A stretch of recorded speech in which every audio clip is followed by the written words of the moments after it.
అందరికీ నమస్కారం అండి. మీరు చూస్తున్నారు డైలీ అప్డేట్ ఛానల్. ఈ ఛానల్లోని ఏపీకి సంబంధించిన ఆంధ్రప్రదేశ్కి సంబంధించిన వివిధ పథకాల గురించి మనం తెలుసుకోబోతున్నాం. అయితే ఈ నవంబర్ నెలలో మనకి విడుదలయ్యే 6 పథకాల గురించి మనం తెలుసుకోబోతున్నాం. మీరు ఇవి తెలుసుకునే ముందు మీరు మా ఛానల్ని కొత్తగా చూస్తున్నట్టయితే ఛానల్ని లైక్ చేసి ఛానల్ని సబ్స్క్రైబ్ చేయండి. చాలామంది వీడియోని చూస్తున్నారు కానీ లైక్ చేసి ఛానల్ని సబ్స్క్రైబ్ చేయడం లేదు. దయచేసి లైక్ చేసి ఛానల్ని సబ్స్క్రైబ్ చేయండి. అయితే ఈ నవంబర్ నెలలో విడుదలయ్యే మొదటి పథకం పేరు పెన్షన్.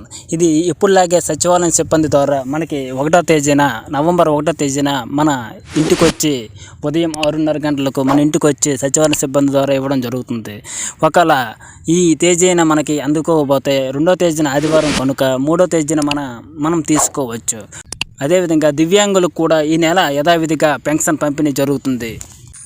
పీఎం కిసాన్ సమ్మాన్ నిధి యొక్క యోజన పథకం ప్రతి రైతుకి సంవత్సరానికి 6,000 రూపాయలు ఇస్తుంది. 3 విడతలుగా 2,000 రూపాయలు చొప్పున ఇస్తుంది. అయితే మొదటి 2 విడతలు మనకి ఎప్పుడో జమ అయ్యాయి, కానీ ఇప్పుడు 21వ విడత గురించి వెయిట్ చేస్తున్నారు. అయితే ఈ 21వ విడత దీపావళికి మనకి వస్తాయి. అధికారికంగా ఇంకా ప్రకటన కాలేదు. అయితే ఇప్పుడు నవంబర్ మొదటి వారంలో వచ్చే అవకాశం ఉన్నట్టు తెలుస్తుంది. ఇది కూడా అధికారికంగా ప్రకటన రాలేదు, కానీ చాలా వార్తలు వస్తున్నాయి.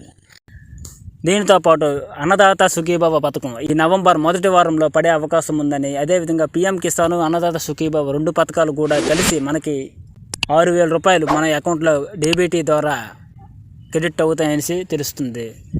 అదేవిధంగా ముంతాజ్ తుఫాను వల్ల ఇబ్బంది పడిన వారికి బాధ్యతలకి ఒక్కొక్క మనిషికి 1,000 రూపాయలు చొప్పున ఇంట్లో వాళ్ళు ఎంతమంది ఉన్నా 3,000 రూపాయలు ఆర్థిక సాయం చేయాలని చూస్తున్నారు. ఈ నవంబర్లో పడే అవకాశం ఉంది. దీనితో పాటు ఆడబిడ్డ నిధి పథకం, ఇది 18 సంవత్సరాల నుంచి 59 సంవత్సరాల మధ్య వారికి ఈ ఆడబిడ్డ నిధి పథకం 1,500 రూపాయలు ఈ నవంబర్ నెలలో వచ్చే అవకాశం ఉన్నట్టు కూడా తెలుస్తుంది. అదేవిధంగా మీరు మా ఛానల్ నచ్చినట్టయితే లైక్ చేయండి. ఇటువంటి మరిన్ని అప్డేట్స్ కోసం ఛానల్ సబ్స్క్రైబ్ చేయండి. మీరు చాలామంది చూస్తున్నారు కానీ లైక్ చేయడం లేదు. లైక్ చేయండి. ఛానల్లో చాలా వీడియోస్ ఉన్నాయి, అవన్నీ చూడండి. నచ్చితే లైక్ చేసి సబ్స్క్రైబ్ చేయండి.